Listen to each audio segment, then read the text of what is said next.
शोभा अखंड नारायणगावची. नारायणगावची यात्रा म्हणजे आई मुक्ताईचा निरंतर महिमा. नारायणगावची यात्रा म्हणजे गावच्या रूढी परंपरा. नारायणगावची यात्रा म्हणजे गावच्या संस्कारांचा आरसा. नारायणगावची यात्रा म्हणजे उत्सवाच्या जल्लोषाचा वारसा.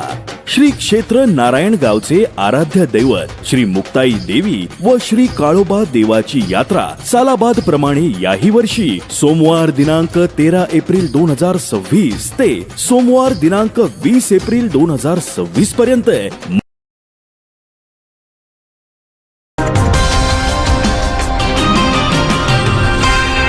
संध्या लाईव्ह, आवाज महाराष्ट्राचा.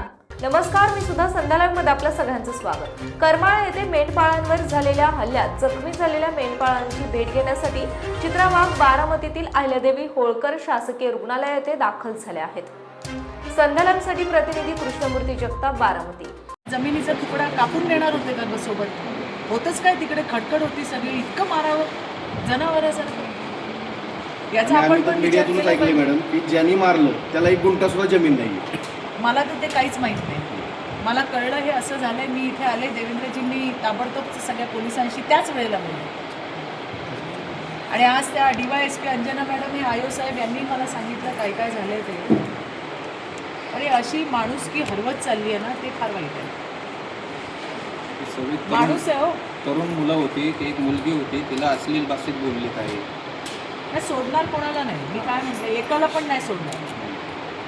पण लोकांनी काहीतरी भान ठेवावं ना. आपण कोणाला मारतोय? माणूस आहे आपला सगळा, हाडाकाडाचा. वय काय आहे? 60 वर्षाची बाई आहे. काहीच नाही. घरात आई बहीण कोण आहे की नाही असा प्रश्न पडायला लागला आता. सतीची छोटीशी मदत मी पाठवली देवेंद्रजी चंद्राताईंना. अकाउंट उघडा, त्यांचा व्यवस्थित उपचार करा. आम्ही एका पण हरामखोराला सोडणार नाही. ऐकलं ताई, कोणाला सोडणार नाही. काहीच काळजी करू नका. आम्ही सोबत आहोत. हां, आम्ही आहोत. ताज्या आणि महत्त्वपूर्ण बातम्या पाहण्यासाठी आजच आमच्या संध्या लाईव्ह न्यूज चॅनलला YouTubeवर सबस्क्राईब करा आणि बेल आयकॉन प्रेस करा.